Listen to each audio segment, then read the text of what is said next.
Religion's a funny thing, when you're growing up. Quite often, if you were exposed to it and a part of it, and it was a part of your life, it may have been a good thing, but quite often for many people, it was not a good thing, or certainly turned into not a good thing for them as they grew into more of who they were and realised that it wasn't compatible for them.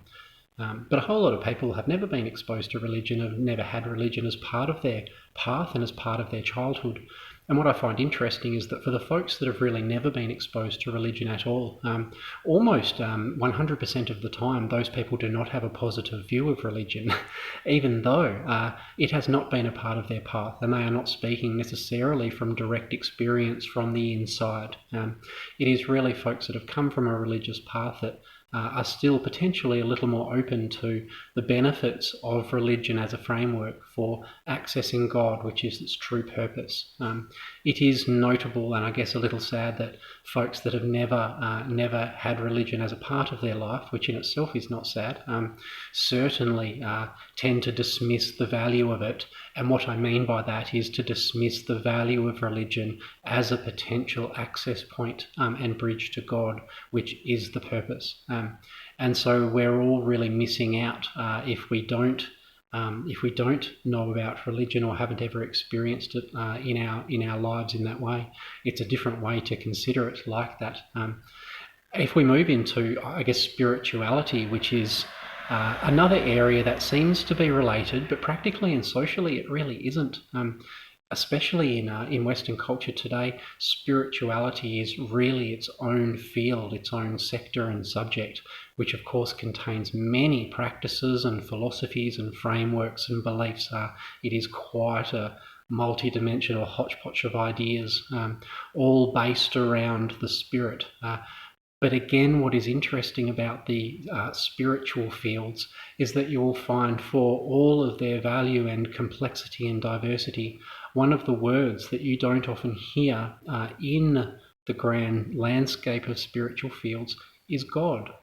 It's almost like God is solely tied to and associated to religion, and that spirituality has a very positive relationship to God and a very positive viewpoint of God, but God really isn't present. And you will find, as I have found, that in spiritual circles and within spirituality, the point that we refer to is not God. We have since renamed God within spirituality as the universe, the source of all that is, benign names.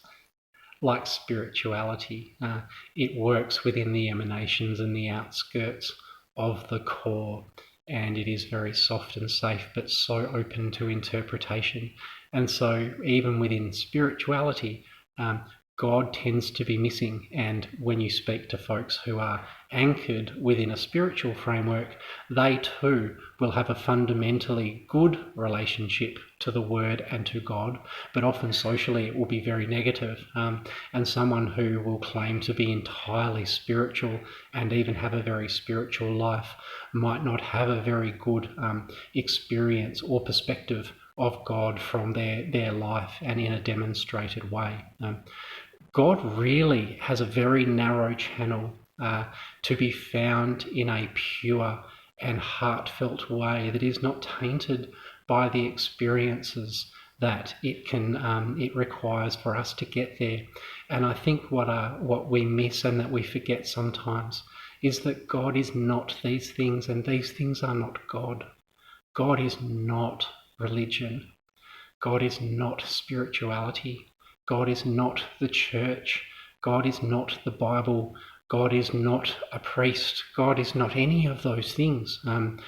It's just that from day one, when you first heard of God, the first experience you had of God was more than likely one of God's translators or signposts. Which are these things? Religion is not God.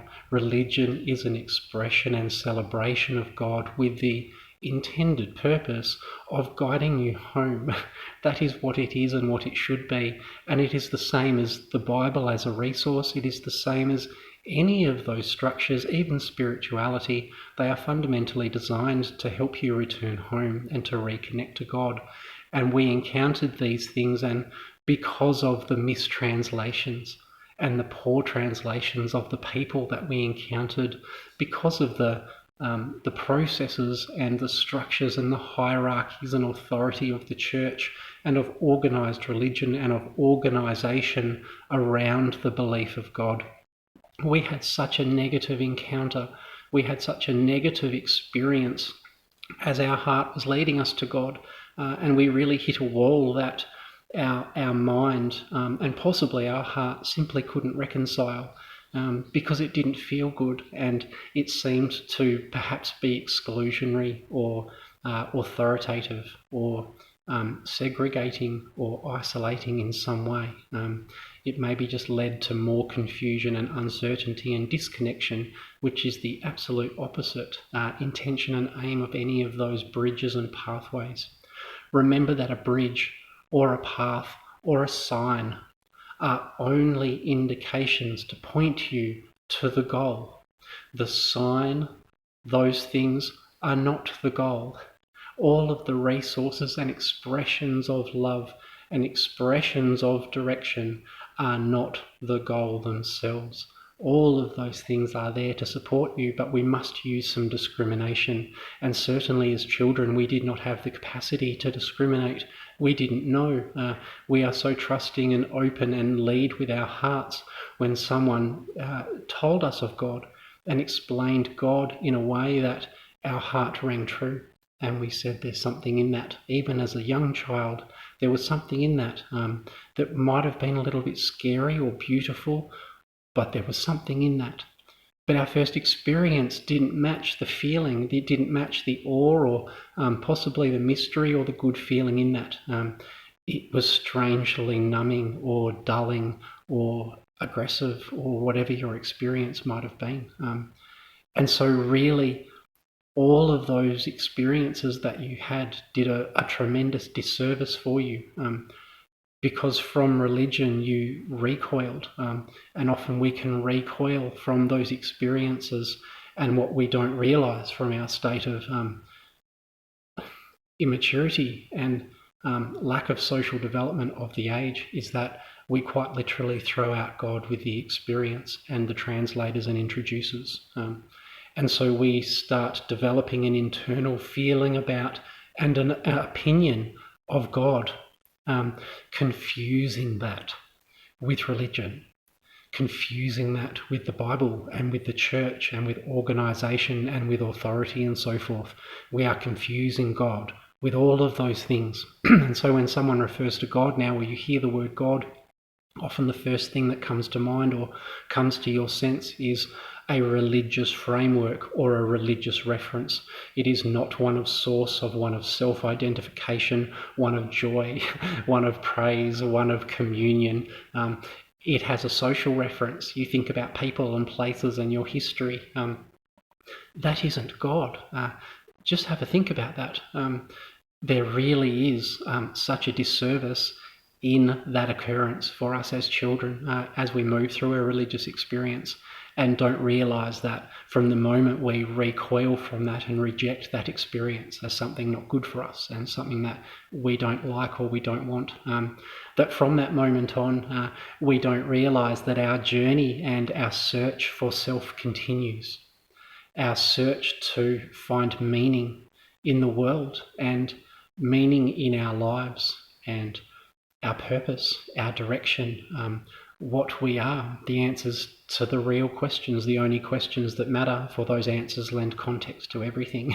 We continue our journey of seeking and searching, of asking those questions, not realising that we simply found a bad director, a bad sign at the start, and that it has nothing to do with the goal.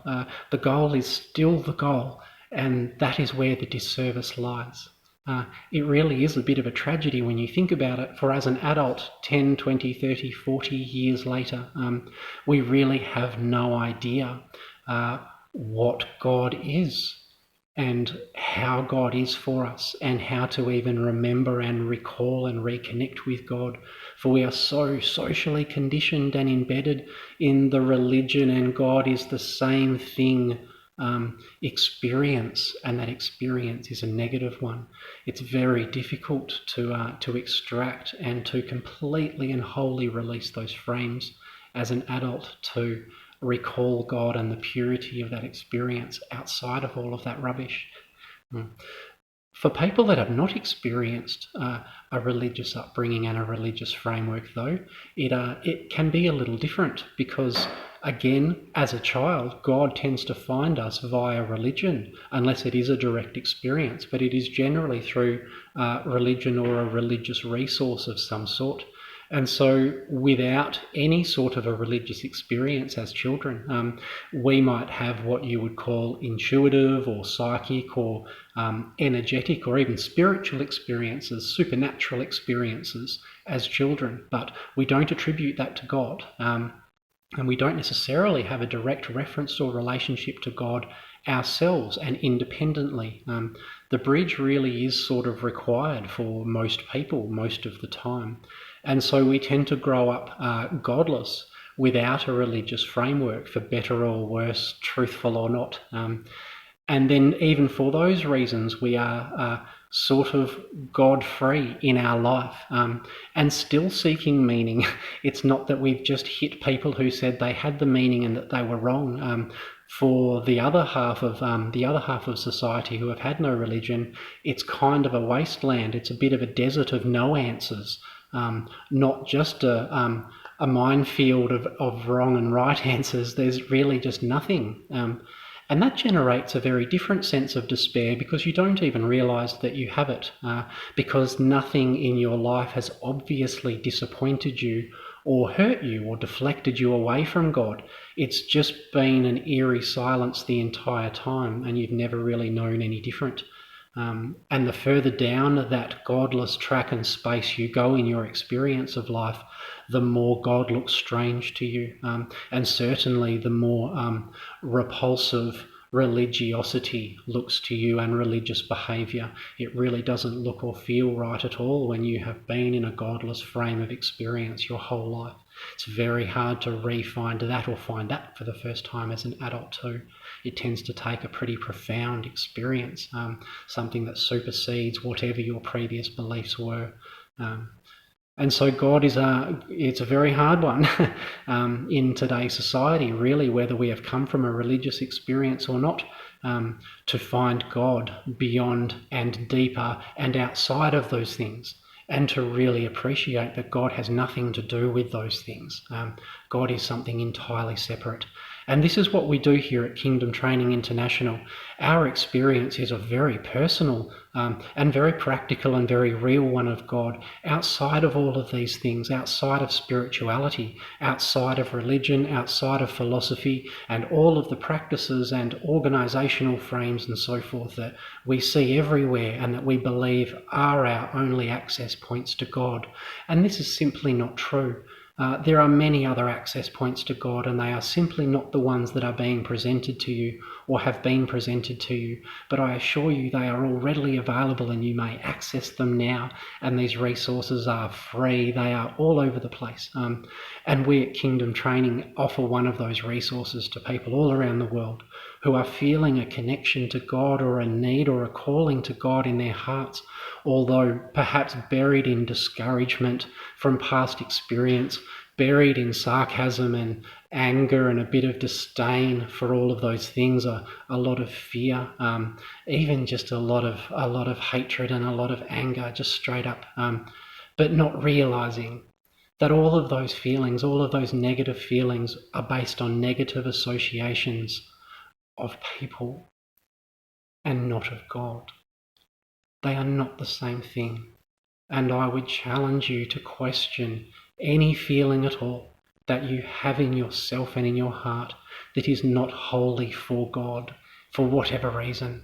And I would challenge you to trace that feeling back to the truth of the core, its origins. And I assure you it will be from an experience that you had here in the world with people or a place or a book or something of that nature. It was never an experience you had directly with God where you said, no, I don't want that. Think about this and consider it. If this is ringing true for you, and if this makes some sense for your heart, And if you know what I'm talking about and this is something you would like to explore more, please contact us here at Kingdom Training International. My name is Byron Aon Mulligan, and it would be a pleasure to talk more with you and to share more with you about the ways that you can enrich your heart and enrich your life, and to find that stability and anchor in certainty of knowing rather than seeking, and of finding that clarity of purpose wholly focused on and anchored upon God without any of the restrictions that you know and believe come with that experience. Let us share with you how that is not the case, and how you may have a whole new level of freedom and feeling of freedom in your heart and in your life that you may not have experienced before, that has been available to you the whole time. Blessings and amen. It would be a pleasure to speak with you when you're ready. Thank you.